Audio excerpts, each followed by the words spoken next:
F D I کی importance پر ہم بہت زیادہ بات کرتے ہیں، فورن ڈائریکٹ انویسٹمنٹ آنی چاہیے، گڈ انویسٹمنٹ آنی چاہیے، لیکن ہم یہاں سے دیکھ رہے ہیں سالانہ 8,000 سے زائد کمپنیز اس وقت دبئی میں رجسٹر ہو چکی ہیں اور بہت بڑی تعداد میں یہاں سے لوگ بزنسز کو بیرون ملک شفٹ کر رہے ہیں.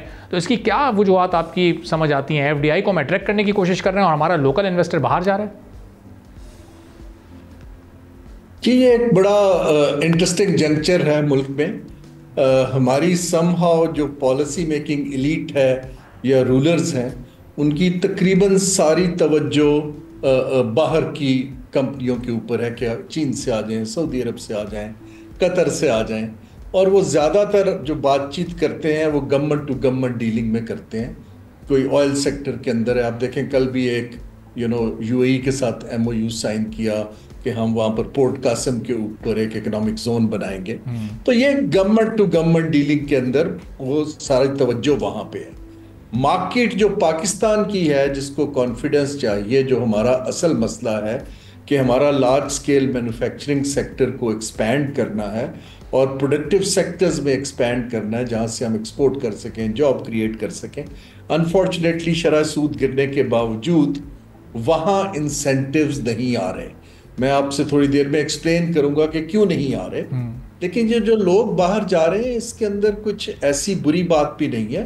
دیکھیے خطے کی مارکیٹ ہے، اس کے اندر اپرچونٹیز ہیں، لوگ مختلف وجوہات سے جا رہے ہیں، رسک کم کرنا چاہتے ہیں، ان کو بائرز ان کے دبئی آنے میں جو ہمارے ایکسپورٹرز ہیں ان کو سہولت رہتی ہے بجائے اس کے کہ پاکستان میں آئیں.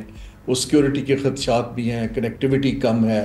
پھر بہت سے لوگ جو ہیں ٹریول کے لیے جو ان کے ریزیڈنٹ ویزا ٹائپ کے لیے ریل اسٹیٹ میں انویسٹ کرتے ہیں.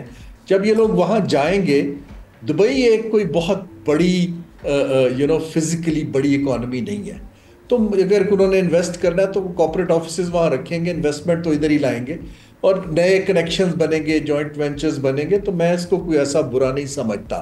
ہاں جو اصل سوال دو ہیں اور میں آپ کے لیے چھوڑ رہا ہوں. نمبر 1 کہ معیشت کا ڈھانچہ بدلنے کی ضرورت ہے اگر ہم نے اب سسٹینیبل ریوائیول آف گروتھ کی طرف جانا ہے. وہ ابھی اس کے لیے مجھے کوئی خاص پالیسی نہیں دکھ رہی.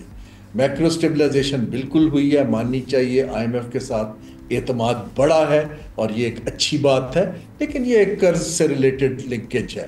دوسرا جو ہے کہ ہماری جو کرنٹ ایگزسٹنگ انڈسٹری ہے اس کو ایکسپینشن اور ویلیو ایڈیشن کی طرف لانگ ٹرم فائنینسنگ اور ادر انسینٹیوز کیوں نہیں ابھی تک پچ کیے جا سکے. یہ پالیسی میکنگ کی جو ترجیحات اب ہونی چاہیے. تو اب ہارون صاحب یہ دونوں ہی بڑے امپورٹنٹ پوائنٹ ہیں، اور یہ معیشت کا ڈھانچہ اگر بدلنے کی ضرورت ہے تو آج کوئی پاکستان آزاد ہوئے 7 دہائیوں کے بعد بھی اس کی ضرورت ہے. تو یہ کس نوعیت کی ضرورت ہے؟ اس کو ہم شروع کہاں سے کریں؟ اس کے پھر خاطر خواہ نتائج کب تک آنا شروع ہو جائیں گے؟ کون سے ایسے اقدامات آپ تجویز کریں گے کہ جو فوری طور پر کم از کم اٹھائے جا سکتے ہیں، یعنی جو اس وقت ایک چیلنجنگ سچویشن ہے اسی میں؟ جی معیشت کے ڈھانچے سے میرا مطلب یہ ہے کہ 250 ملین لوگوں کے لیے obviously کرنٹ ڈھانچہ جو ہے ایک پرانا 30-35 سال سے نہ تو پروڈکٹ ڈیورسفیکیشن ہوئی ہے، نہ جی ڈی پی کے اندر اگر آپ کنٹریبیوشن دیکھیں تو کنسسٹنٹلی ہوئی ہے.